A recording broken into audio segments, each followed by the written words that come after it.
The LDK Game is a budget, pocket-friendly retro gaming handheld. It comes in two form factors, landscape and vertical, that share a lot of similarities, but both of them come with a 240 by 320 display. The landscape model does have a slightly larger 2.7-inch screen though. They also have the same JZ4760 processor, 128 megabytes of RAM, 4 face buttons, LNR, micro USB charging, and a port out for video. They also come with 16 gigabytes of internal micro SD storage with room for an additional storage card on the bottom.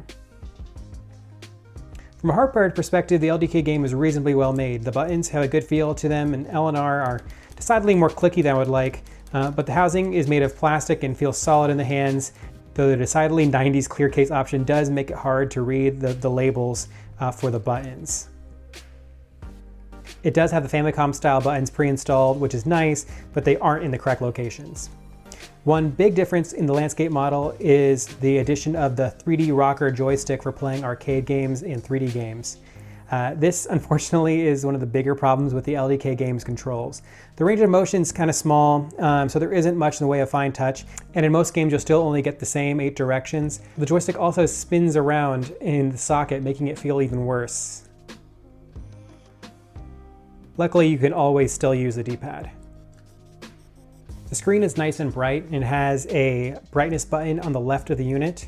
And it has really good viewing angles from the left and the right and the top. The display is pentile as opposed to the traditional RGB stripe panel, which does lower the perceived sharpness, but in practice it isn't too big of an issue. There is a rather large border around the display, which has me wishing for the larger screen. And overall, the display is pretty reflective, but at this price, there isn't really too much to complain about. Speaker quality is fairly decent for listening to chiptune music, and there is a headphone jack on the top if you want better quality. There are 2 speakers on the device, both in the back and both in places where it's easy for you to cover up if you have larger fingers. So it's something to be aware if you have larger mitts.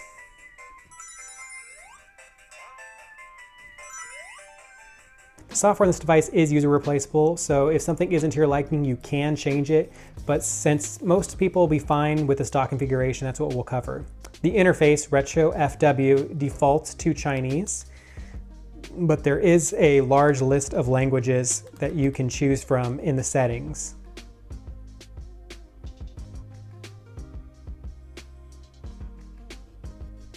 Do note that the included music players and video apps are in Chinese, and so they won't translate when you change languages. But the device really isn't great for playing video or MP3s anyway, so you probably won't need them, and you can delete them by pressing select in the menu.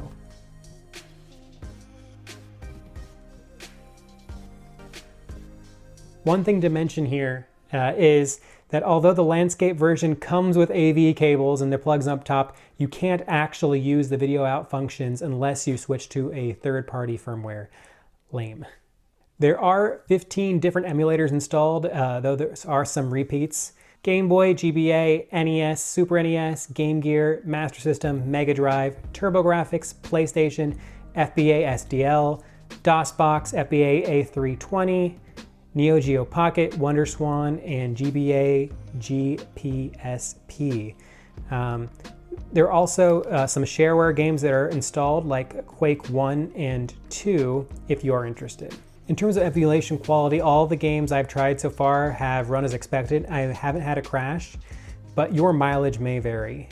Performance is overall pretty strong for these games I tested, but GBA is at the performance limit and PlayStation is just above it. Most games will run correctly, but for GBA, even adjusting the upscaling bumped me under 60 FPS.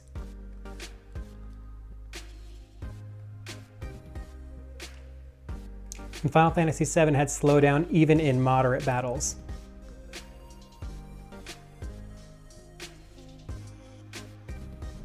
Older games that require special chips like Star Fox or Virtua Racing also chug, and 32X games do even worse. You can try to mitigate this by overclocking, but this is normally a small boost and isn't guaranteed unit to unit. Not the end of the world, especially since there aren't even enough buttons to play all PlayStation games, but something to note. One thing that did annoy me is that while there is a useful suspend button on the side, not all emulators support it.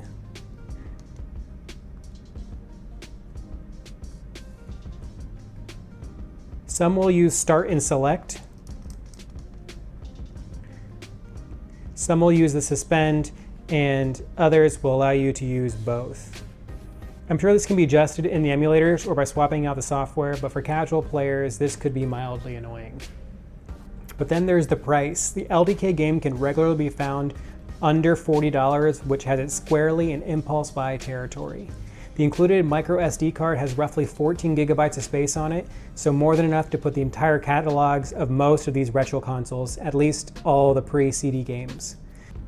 Yes, the battery life is pretty average at 3 to 4 hours, and it uses micro USB instead of USB-C and has a terrible joystick, and the AV out feature can't be natively used, and it can't even play every 16 or 32-bit retro game. But for $40, there is still a lot of fun to be had.